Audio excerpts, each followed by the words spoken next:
নন্দিতা দি, নমস্কার। নমস্কার সুদীপ্তা, আমি নন্দিতা মণ্ডল, হাওড়া জেলার বালি থেকে এসেছি। ওকে, আমি একজন ক্যান্সার পেশেন্ট। আচ্ছা, এখন সুস্থ?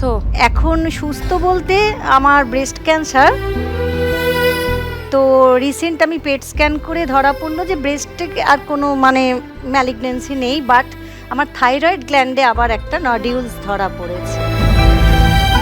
কেমো চলছে 3 মাস পর পর একটা করে। ওকে, তো 3 বছর ধরে আমি চিকিৎসা চালাচ্ছি। একটা ডিফিকাল্ট জার্নি, কিন্তু একদিনের জন্য ভাঙিনি। হ্যাঁ সেটাই আশ্চর্য। এবং ভাঙলে আমার চলবে না। আমি সারা জীবনের জার্নিটা খুব কষ্টে কাটিয়ে এসেছি, আমার আশা আমি একদিন সুখ পাবো। তো সুদীপ্তাদি, আমি একটা কথা বলি, আমি এই লাখ টাকা লক্ষ্মী লাভে আসার আগেও কিন্তু আমি তোমার বাড়ির মেম্বার। তুমি করে বললাম আমার বাড়ির মেম্বার। তার কারণ তোমার বাবা স্বর্গীয় বিপ্লব কেতন চক্রবর্তী আর আমার মা একসাথে চেতনায় অভিনয় করতেন। আমি বেশি দিন সেটা পাইনি, তার কারণ আমার মাতে বাবাতে ডিভোর্স হয়। আমি তখন 3.5 বছর আমার বয়স। মায়ের নাম কি? মায়ের নাম অঞ্জলি ঘোষ।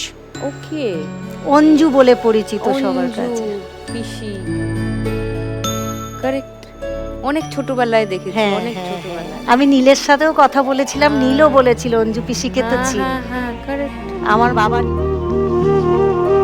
আমার শ্বশুর মশাই শাশুড়ি মা এত ভালো, তো আমাদের একটা বিজনেস করে দিলেন। আমার ওর সাইকেলের দোকান, তার সাথে সাথে ধীরে ধীরে আমিও একটা টুকটাক বিজনেস করতে লাগলাম, ধূপের, মোমবাতির এইসব। আমার মেয়ে ইনবর্ন সেপ্টিসেমিয়া, 8.5 মাসে আমার মেয়ে জন্মেছে সেপ্টিসেমিয়া নিয়ে, যে রোগে 100 জনের মধ্যে 1 জন বাঁচে।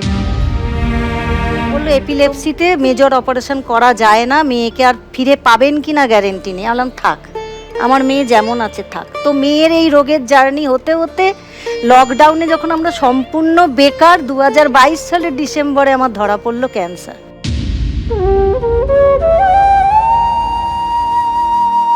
যখন আমরা কপরদক শূন্য, আমাদের কোনো ইনকাম নেই, পুঁজি ভেঙে খেতে খেতে আমরা শেষ।